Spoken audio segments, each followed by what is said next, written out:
In this tutorial, we will be looking at how you can add a page on Google Docs. But the first one, let's take a look at how you can insert a new blank page. In order to do that, you're going to put your cursor at the end of the page, then you click on Insert, then you select Break, okay, then you select Page Break.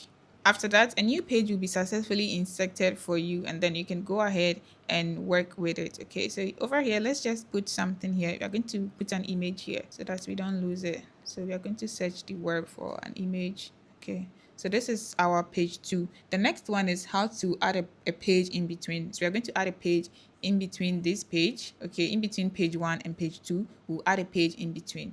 So we are going to select the end of the first page, then we go back to Insert, then Break, and then Page Break. Okay, then you have a page in between this page, which is page 1, and then page 3. Okay, so let's put something here, an image here as well. So before you insert any image or anything at all, make sure to put your cursor at the location where you want that thing to be, else it's going to be displayed at a different place. So I put my cursor here, then insert image, search the word. I'm going to insert this, and here we have it. Okay, so we have this here nicely displayed for us.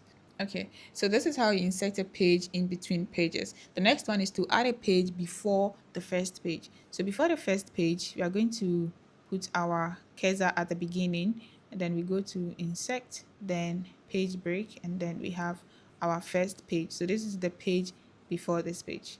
Okay, so this is how you go about it, and then you can add another, in case you want to add another sheet in Google Docs, you can do that using the same procedure. If you're a lover of keyboard shortcuts, you can also use the keyboard shortcuts Ctrl+Enter to insert a new page, or Command Enter if you're on a MacBook, or you can also press Enter continuously. So for instance, let's say that I put my cursor here, I can press Enter, Enter, Enter, Enter, Enter. So let's do this with a different page. Oh, let me delete this page. So if you want to delete, you hit the backspace on your keyboard, or Ctrl+Backspace, and it's going to be deleted for you. So you want to enter a new page, you can hit Enter continuously, and then you have another page here displayed for us. It's so simple, you can do it. You can do it, okay? So if you have any questions, make sure to leave a comment and I would respond to them as well. And don't forget to subscribe to this channel so that you don't miss out on amazing tutorials. I'll see you in the next one.